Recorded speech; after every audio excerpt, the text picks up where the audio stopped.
AI is kind of just the next tool on the chopping block, kind of, where it's like everyone who's used to doing it a certain way and has gotten or perceives their productivity coming from monotonous tasks that aren't actually valuable are going to have issues with these tools that take away that value even more. But there's an easy way to go way too far with it, right? If you're like going into ChatGPT and saying, write a research article on this, that you've obliterated your own value as a researcher. So what I always suggest is whenever you're going into anything, think about, where does the value of this work come from? We are like primed and like taught to basically feed our insecurities, right? Like, if you were me, like, everyone was so scared about not knowing the most recent paper that came out, and if their professor was going to bring up something that they didn't know, that we waste so much time trying to know the null set, right? Like, what is the one thing they're going to ask, so we could know 99% of other things, but if we don't know that one thing, now we feel insecure about it. What is up, fam? Welcome back to the channel. My name is Phil Sarpon. This is Phil's Guide to PhD. This channel is dedicated to all things psychology, wellness, and graduate school. Today we have a very special guest. Her name is Dr. Alana Rister. She has her PhD in chemistry. And I'm really excited to get into this conversation with her because even though she's in a different field other than clinical psychology, she shares so many phenomenal gems about how to navigate graduate school, how to survive it, how to thrive in it, and how to do really, really well, especially in the aspects of research or dissertation or coming up with literature reviews. We talk about AI, we talk about how to be efficient in graduate school. We talk about a whole host of things in this interview. Please continue to like and share the videos. If you have not subscribed to the channel already, please subscribe. And if you're interested in becoming a member, we do have some videos that we have not yet released where we've interviewed other professionals. So if you're interested in becoming a member and checking out some of those videos as well, you can do so as well. So without further ado, let's go ahead and just jump right into the discussion with Dr. Alana. Dr. Alana, it's so good to see you. How are you doing today? I'm good. How are you doing? I'm doing great. I want to thank you so much for the time that you are going to spend here with us. There's a lot of different questions that I want to get through, and so I want to be mindful of your time. But first of all, I'd love to know if you can just take us through your graduate school experience. I know most of my audience are people who are interested in clinical psychology. You got your PhD in chemistry. I know not all graduate schools are the same, but I'd love to know in general what that was like for you and any major takeaways that you have. Yeah, so like you said, I went to grad school for chemistry, but I actually got a minor in women's and gender studies while I was at grad school. So I actually took a lot of psychology courses in grad school, but my research was all chemistry based. So my program was kind of it was kind of nice because you like could do rotations, but you didn't have to do rotations. So I ended up only doing one rotation before sticking with the lab that I was in. And then, you just kind of go through your like first couple years of like classwork, and then once you're like, when you're not doing classwork, you're working on your studies. And my like first couple of years, I went really, really hard. Like I spent most of my time at school. And then after about my first year, I got really, really burnt out, as most grad students tend to do. And then I kind of just realized that I could produce more by being more efficient and not trying to spend as much time, but spend more quality time in my research. And so then like I kind of took that into my next year, which was just research mainly. And then I graduated. And so that's what kind of led me to start Science Grad School Coach, was essentially being able to teach people how to be more efficient. And you don't have to spend 80 hours in a lab a week. You can get just as much done basically just by being efficient with your time and using tools and all of those things. That's amazing. I mean, congratulations to you. I just feel like anyone that's starting graduate school, I mean, it's such an apprehensive, like nerve-wracking thing. It's such a long journey. There's so many different factors that you have to think about. And so I think it's just such an accomplishment that you were able to get through that. And now you're kind of giving back in your own way with your YouTube channel and some of the resources that you have, which we'll talk a little bit later about. But I'm wondering for you, like currently, so what is some of the work that you do currently. I think I saw that you're kind of in the field of a research analyst. Do you mind sharing a little bit about what that is or what that includes? Yeah, so currently I work for an education technology company, and I specifically work in doing essentially it's data science. So there's like different words, different titles that you might have for data science. But essentially, what I do is I'm a data scientist working with an education company to try and analyze student performance and what are the things in the products we can create that will allow students to perform better, essentially. And so, yeah, that's basically what I'm doing is a lot of just coding and working with data. So very similar to like grad school work where you're, doing your own data analysis, doing communications and stuff like that. I just now do it in industry. Got it. Okay, no, that totally makes sense. I'm wondering, in terms of, because we'll definitely share a link down for people to check out your YouTube channel. That's pretty much how I found you because I was going through my own dissertation process, and the way that you lay things out is so amazing. It's just so efficient. It's so just excellent. And I'm Thank you. wondering, absolutely.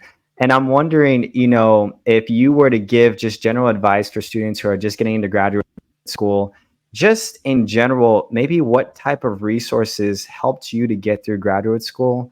I know on my channel, I've talked a lot about Grammarly or I've talked about Zotero, but what were maybe some other resources that you used or maybe resources that you learned after graduate school that you were like, oh man, I wish I knew this back when I was in grad school?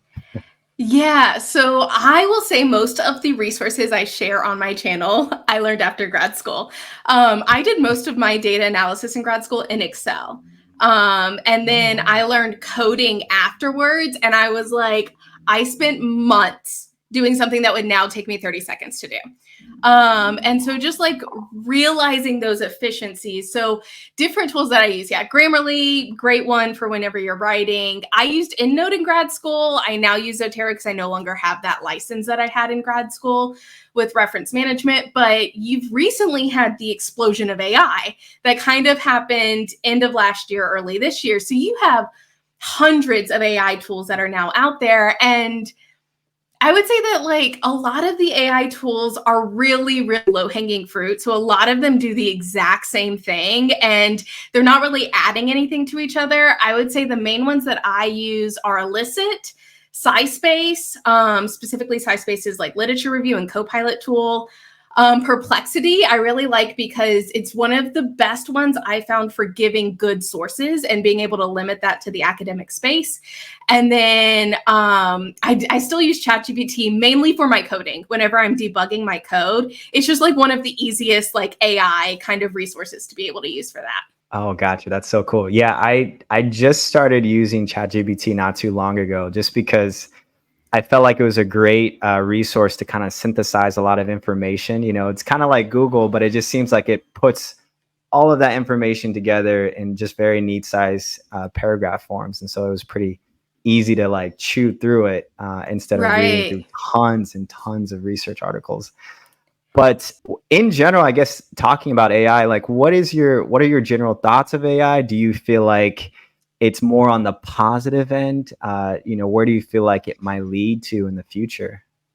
Yeah, so I think AI, with anything that becomes big, it becomes very controversial very quickly, right? So you have all Absolutely. the professors that like don't use AI in my classroom or you're not learning. But that's like to me it's almost I always like compare it to the equivalent of like when reference managers first came out. Like the right way to do it was to manually do your references. Reference managers came out and that kind of became the cheating way to do it, right? But ultimately like being able to write out your references isn't the skill that's bringing your value to the table, right? So like being able to very quickly read thousands of research articles, that's not really your value. Your value is what you can synthesize from it and how you can move it forward from that. So in my view, AI is kind of just the next tool on the chopping block kind of where it's like everyone who's used to doing it a certain way and has gotten or perceives their productivity coming from monotonous tasks that aren't actually valuable are going to have issues with these tools that take away that value even more.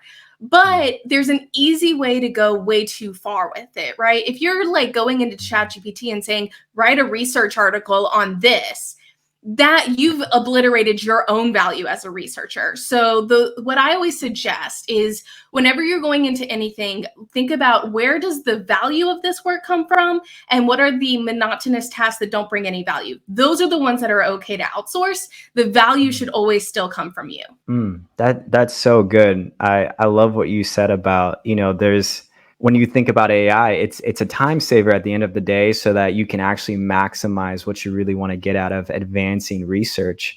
Right. And I think that's so valuable.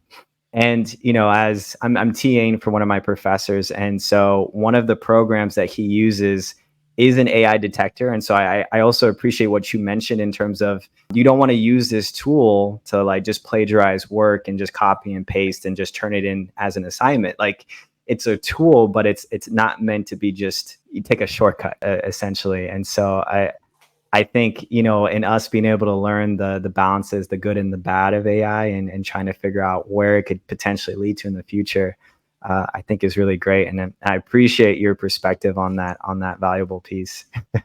Yeah, and I think, kind of based off that, I know the AI detectors has become really big. And like one of the biggest questions or comments I get on my channel is like, what's a good AI detector? How can I get around these? And I made a comment or a video that came out a long time ago about how to pass GPT detectors.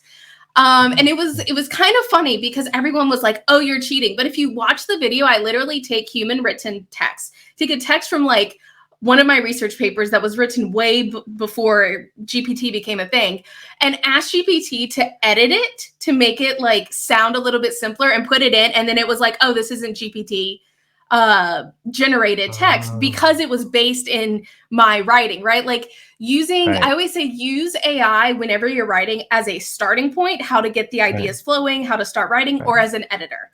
Everything in between those two things needs to come from you, whether it's a research paper for a class or a journal article that you're writing. I love that. I mean, yeah, it's kind of like Grammarly, right? You write your paper, but then you use different ways to.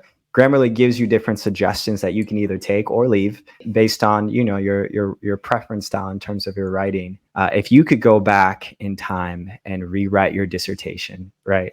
No one would want to do that because it was so horrible to think about. But if you could go back in time and use certain AI or certain resources to help you write your dissertation, what would you use and why? Oh yeah, I actually came up with like a tech stack for like rewriting your lit review. And it was basically I would start with SciSpace and elicit like SciSpace is literature review. And elicit basically it's just their like homepage one. I can't remember the word for it right now.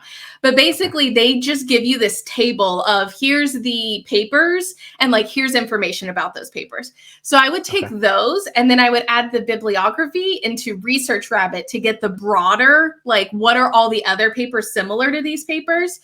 And then I would go through and be like, okay, what is the story I want to tell? Because that's what I always tell people whenever they're working on their literature review. Don't think about, I have to write something that includes every single paper that's ever been written on this. Think about, I have a story to tell, and these are the papers that fit into that story, right? That's what covers my microscopic area of my lit review, right?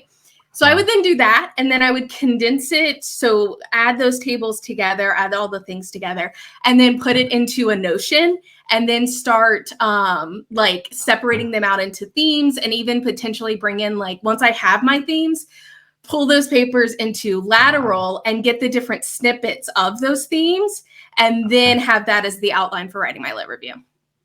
Oh, wow. That's very thorough. I love that. What was your dissertation topic? My dissertation topic was steroid analysis by liquid chromatography, ion mobility, mass spectrometry. Oh my gosh, that sounds way too smart for me to comprehend. No, it's just words that aren't in your field. I love that's a great way to say that. Love that. What about, I guess, where do you think AI will be in the future? Yeah, I think AI, because like right now we have very narrow AI, right? We have like generative AI we think of as really general, right? But it's really not. It's doing one thing. It's generating text based off what it thinks you want. So right now we have very like narrow AI that can do basically one task. And I know what we want to get to is general AI. And I think you saw that explosion early 2023 of AI tools. And again, they were all narrow. They're all doing a single task. It was mainly the inclusion of generative text using a lot of the same GPT engine. And so I think what we want to get to is a more general AI, but I think that there's like an asymptote between us and narrow AI to general AI, right? Like, I don't think we're probably going to get true general AI within my lifetime. And I could be wrong, but we'll see. But I think what really needs to happen next is softwares that go past the AI. And what I mean by that is you have a lot of softwares that it's like, okay, throw a document into it and you can chat about your document, or ask it a question and it's going to give you responses.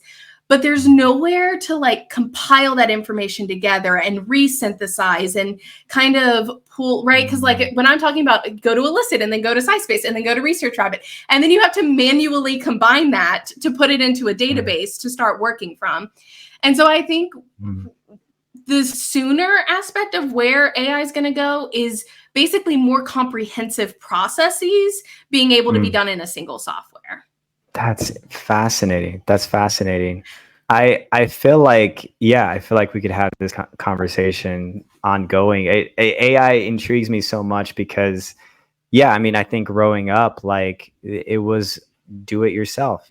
Like when it came to your references, literally manually type it in, and it would take so long until you started having like BibMe and like some other like reference generators online and stuff like that. That were sometimes incorrect, and all of those different things. But I think, just the concept of it and how it could actually be very valuable to the field in many different aspects is going to be really interesting to see what kind of comes out of it. I would love to know, for you, I guess, in terms of your future endeavors for your, whether it's your YouTube channel or, what you're trying to do to help people, what are some of those future endeavors that you have in mind for the future? Yeah, so obviously I have Science Grad School Coach, the YouTube channel, even though I literally don't do any coaching. So like, I came up with that name a long time ago, but I don't do any coaching.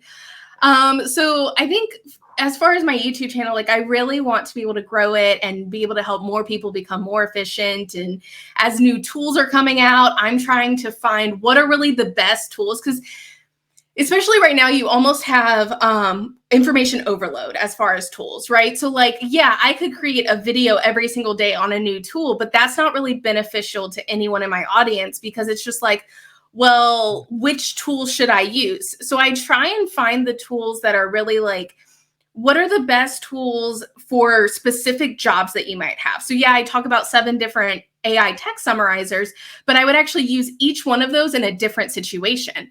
So that's why I talk about kind of different things there. So that's where I want to go with that, is really build it out to talk about my research processes, different tools, all of that stuff to help people become more efficient and effective in their research. And then the other part of Science Grad School Coach, which this is probably the first time that this is ever going to come out, but is actually getting into tech and building my own software to help researchers as well. That's incredible. I'm wondering what sparked the idea for you to start that YouTube channel? So I started my YouTube channel May 2020. So I was in my postdoc and the world shut down because of the pandemic. And so I essentially was sitting in my condo in North Carolina, basically trying to figure out what I was going to do. I was still doing like data analysis at home because we had collected a bunch of data before the pandemic happened. I literally like went to my postdoc beginning of 2020. And so I was sitting at home and started watching a bunch of YouTube videos, and I was kind of like, I think I could do this. And I just kind of started creating. And if you go to like back to old school, like 3 years ago, my videos, like they were horrible. They're still not great, but I just started creating videos, and my channel was originally called PhD Life, because I was going to talk about like how you should focus on living during grad school, like during your PhD. You shouldn't hold it off and say, oh, I'm just going to wait till graduation. You should actually like focus on living the entire time. And so like, I think my first one was like how to balance a social life, sleep, and schoolwork or something like that was my first video. But yeah, like that's what I just thought is like, I had just made so many mistakes early on in grad school of prioritizing work over everything else. And I feel like a lot of us as grad students make grad school harder than it actually needs to be because we want to feel productive and more accomplished instead of just kind of dealing with our own insecurities and moving forward in a more efficient way and realizing that that is accomplishment enough. It seemed like the timing of it was wonderful for you in terms of realizing that at the moment. Do you foresee yourself, I mean, do you feel like you would have that YouTube channel while you were in graduate school as well? Do you feel like you would have wanted to do it earlier? Do you feel like the timing was right in terms of what you learned and what you wanted to put into it? So I would say that I've been kind of interested in like, so I actually published a book in 2019 when I was writing my dissertation. Wow. Don't go look at this book, but it was about how to become a responsible student because I was like, I want to teach people the things that I learned. It's really more directed towards undergrads. But anyways, like I self-published that book. So it was like, even in grad school, I was still like wanting to teach other people these things that I had learned.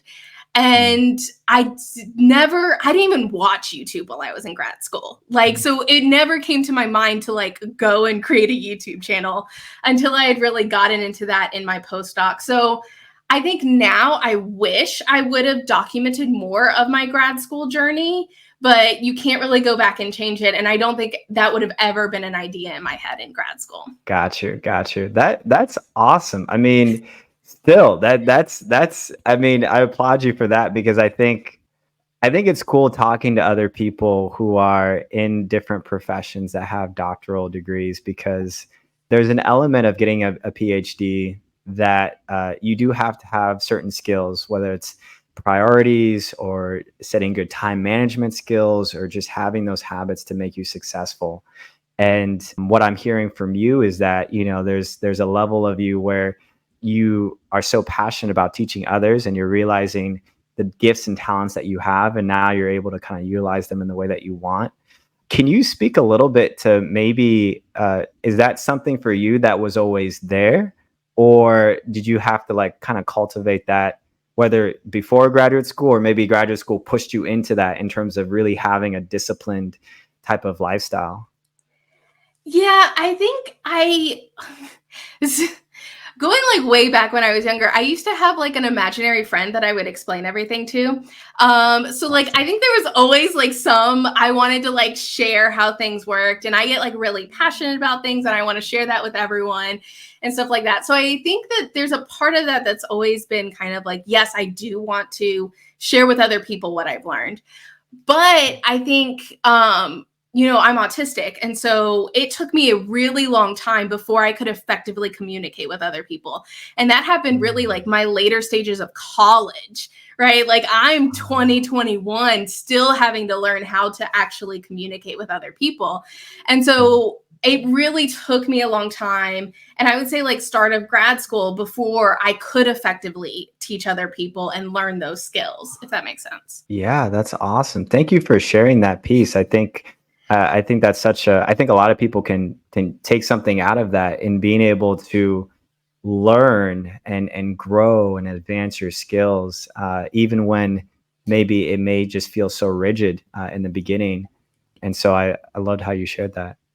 Yeah, and I think it is really important because I think we tend to think about certain skills as either I have that or I don't have it, right? So Mm. like a lot of people are like, "Well, I'm just a bad presenter." And it's like I almost failed my like speech class in college, right? And now I have a YouTube channel, right? So you just haven't Yeah. learned and practiced the skills of presenting, and as you do Right. that more and more, you're going to end up getting better at it. And so just learning a little bit more of that like growth mindset of, if I want to change something, I can try and change that. The growth mindset is so key. I mean, for me, I would get so nervous speaking in front of people and like presentations, talks, whatever, you name it. legs would start shaking, voice would start, clamming up or whatever it is. And I think maybe it was kind of like exposure therapy, where I just felt like I'm just going to put myself in these situations and learn from it. And then, even through the failures, you learn something out of it every single time, which makes you a little bit more confident and makes you feel like, okay, I can do this. Like, it's not a big deal now. So. Yeah, and you learn more from the failures than you do from like, oh, that went fine. You're like, oh no, this is what I can do better and stuff like that. Yeah, and if I was like beginner grad school, and this is what I actually did when I was beginner grad student, is I took every single opportunity to give a presentation, whether it was in a lab meeting, whether it was in a seminar, any opportunity to give a presentation. And by the end of my grad school, like I was like, oh yeah, I love going and giving these presentations. Like I'll give a talk, no problem. Oh my gosh. I love that. I love that. Is there any, I guess, like one last bit of advice that you would give to someone who's just starting graduate school this year? Take it slow and calm down. It's good. It's a long journey. And you pushing yourself harder is not going to make it go faster. And that was something I remember I was in grad school and I had this project and I was like, I'm going to get this project done. Like I'm going to get all the data in a week or something like that. And I sat there and I made all of these solutions. I made like 115 solutions.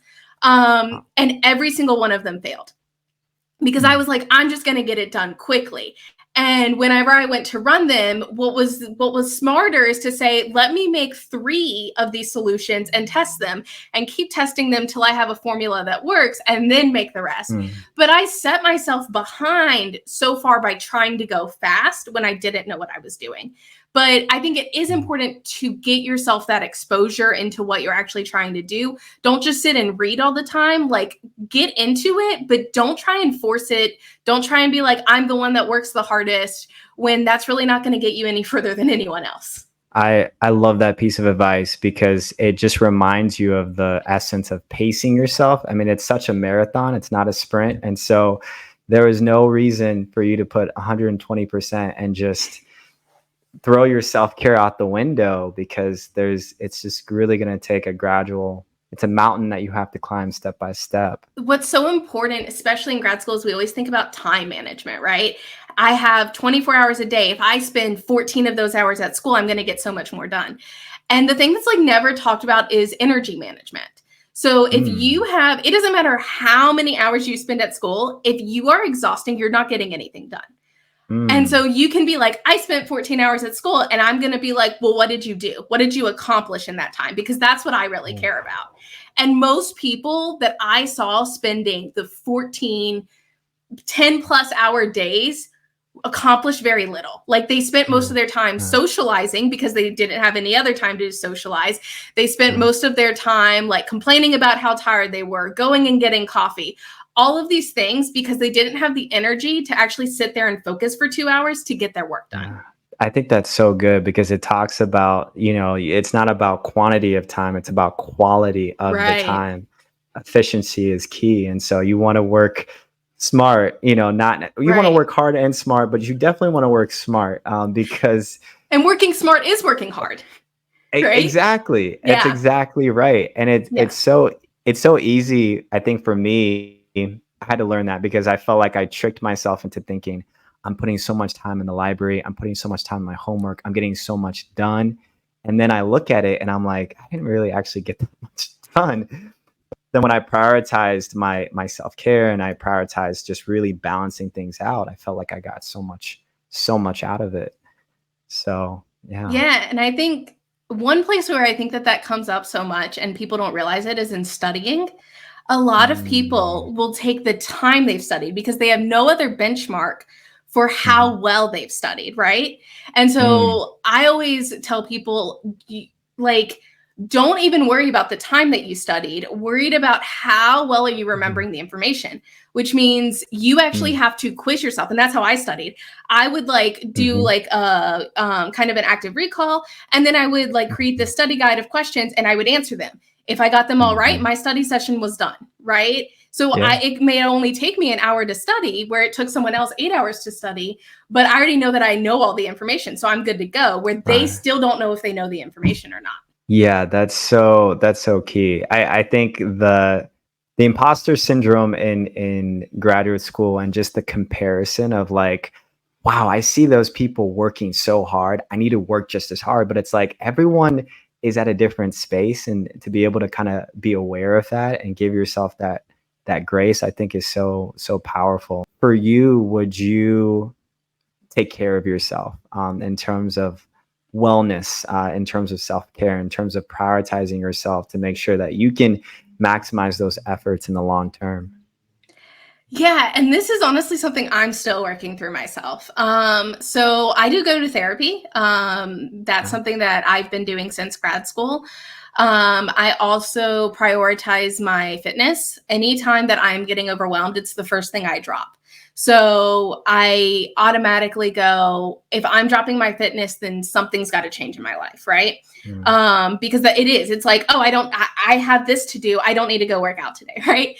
And it's mm, honestly something I really enjoy. But it's just like, oh, that's the first thing that goes. So I try yeah. and think about what are the first things that I drop whenever I get overwhelmed, and those are the things that I Mm, need to be prioritizing, even like mm. well before I'm getting overwhelmed, but even through being overwhelmed with whatever's going on.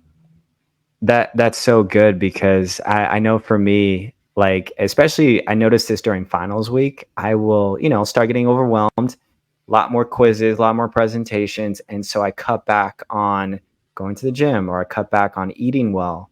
And it ends up biting me in the butt every single time. I know that actually need to spend more time eating well and exercising during that finals week, but then I don't do it, because of some of that stress or that anxiety that starts to build up. Right. So, And it's actually oh, those things that are going to help you perform better, right? Getting good nutrition. We have yes. plenty of studies showing good nutrition through like stressful times, and especially when you're doing active recall presentations. You don't want to be Yeah. nauseous or like dizzy when you're trying to give a presentation. Fitness is really important Right. for being able to make it through those times, like and especially sleep. It's like the first thing that goes. And they've shown Yeah. that like if you just sleep, you're going to remember it better instead of pulling that Yeah. all-nighter. Yeah. I think there was a sleep study that was done that showed that when people didn't get enough sleep, I mean, their recall of information was just as bad as someone who was drinking all night. Like it was it Right? was Yeah. so like you stay up all night studying thinking that you're going to retain the information, and it just goes out the window. Yeah, because it's like in sleep that you move it from short-term memory into long-term memory. So if you're not Right. sleeping, you've obliterated all that studying that you've done. Yeah, exactly. Oh, that's so good. I think you are an excellent grad school coach. Even though you don't coach people, I think you would be an excellent coach because I've already learned so much from this conversation and this discussion. And as I mentioned before, I'll make sure to definitely leave a link down below for people to check out your YouTube channel and all the resources that you give. But any last things that you'd like to share, whether it's about grad school or getting through grad school or, just different things that people can use? Um, I would just say like I think one of the things that I always say is insecurity is the enemy of efficiency. Mm, And so when you're going through grad school, we are like primed and like taught to basically feed our insecurities, right? Like if you were me, like everyone was so scared about not knowing the most recent paper that came out. And if their professor was going to bring up something that they didn't know, mm, that we waste so much time trying to know the null set, right? Like what is the mm, one thing they're going to ask, so we could know 99% of other things, but if we don't know that one thing, now we feel insecure about it and we think we're a bad mm, grad student because of it. And it's mhm, realizing that at the end of the day, you are being judged on results. You're being judged on your dissertation. So it is mhm, better to give up that one moment where you didn't know mhm, something. Like I said, I don't know in my defense. I had a question from someone in my mm, defense, and I said, I don't know. And they were asking me like the bond energy. And they were like, oh, you can give it to me in this unit or this unit. And I was like, I didn't even know that was the units for that variable, like I do not know. And the whole room got silent. I wasn't going to sit there and lie.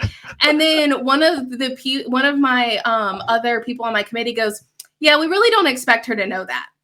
So it was like, I could have spent so much time trying to study everything to be able to answer that one question, when at the end of the day, I wasn't even really expected to know that. And so while it was a little bit of an awkward minute, I still graduated with my PhD, right? Like I still passed my defense. It wasn't like it was a unanimous pass. He wasn't mad about it, but I could have spent so much of my time wasted trying to not have that one moment. I think that's so good. That's so good. That's so rich, because I feel like I can relate with that too, because I feel like in grad school, you do feel like you have to have the answer.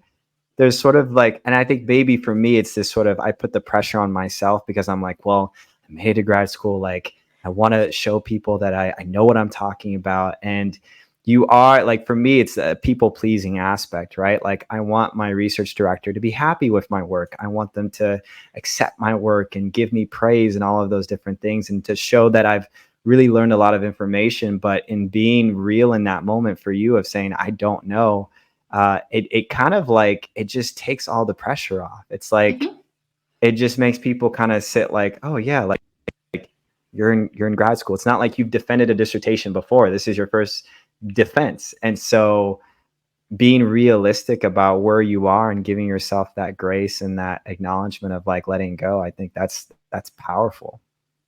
Yeah, and I think it's the switch from undergrad to grad school, right? Because in undergrad, your entire performance is based off what you know. In grad school, your entire performance is based off what you can do. And a lot of people don't make that switch. Grad school is all about learning how to do research, right? Yeah. It's not about knowing all the constants that are in this, right? That could fill up like a cheat sheet or something. Right. And there were so many times where one time my like professor asked me for the like number to this constant.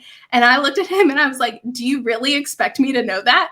And he was like, well, you use it enough. And I'm like, yeah, I look it up because I'm not going to spend the hours memorizing this constant when I can look it up. And so I think think about whenever you're working on something, how does this get me to my goal, which should be completing your dissertation and completing your research.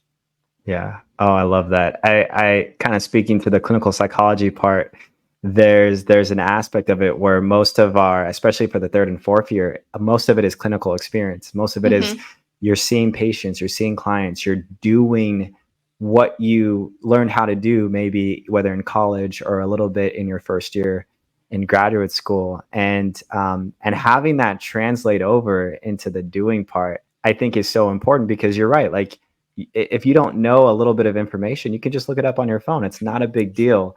The important aspect is you being with the patient, you asking the questions, you letting the patient know that you are there for them. And research actually shows that it's not about what therapists or psychologists know. It's really more about like rapport and establishing a relationship with them that actually helps them with improving their mental health. And so, I know we could probably talk about this all day long, but it's been such a phenomenal conversation. Thank you so much, Dr. Alana, for just sharing your insights, sharing your experiences, being so vulnerable with what you've shared. And how can people reach out to you? Whether are you on social media? Are you on Instagram, Twitter? Is there anything that you want people to follow you on? Yeah, so I'm gonna be honest, I am not. Like I have accounts on all the social medias. I'm sorry if you reach out to me on them. I cannot manage them all anymore. So I have my website, sciencegradschoolcoach.com, and on there is a 30-day research jumpstart guide. It helps you coming up with your research project, research plan, research idea, all of that. If you give me your email, you will get added onto my email list to get that guide. And then that's where you can like keep up with all basically I email once a week, new YouTube videos that come out. So that's where you can keep up with all of that information, everything that's going on there. And that's going to be like the primary source of information for me, and then my YouTube channel. That's awesome. Wonderful. I'll definitely make sure to leave down those links so people can check out your resources. And once again, thank you so much. I know me and my audience really appreciates it. So hopefully until next time, but once again, thank you so much, Dr. Alana. Yeah, thank you for having me.